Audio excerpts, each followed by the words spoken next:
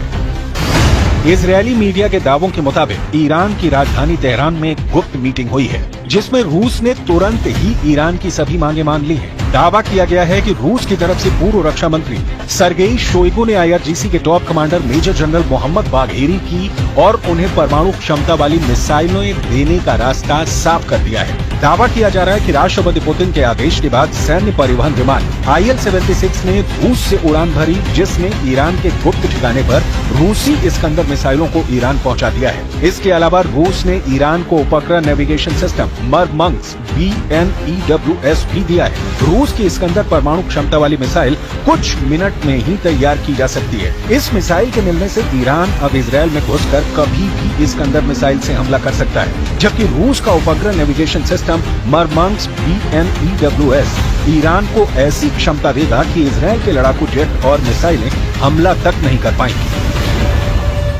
Iran इस वक्त अपने परमाणु बंकर से मिसाइलों को तेजी से लेबनान और सीरिया में गुप्त ठिकानों तक पहुंचाने में जुटा है।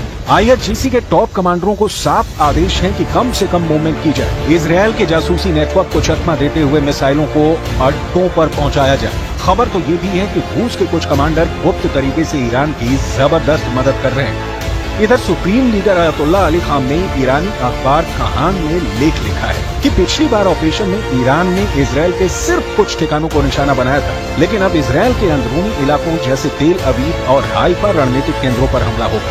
खामनेई ने ये भी लिखा है कि हानिया की हत्या में शामिल इजरायली अधिकारियों के घरों को निशाना बनाया जाएगा।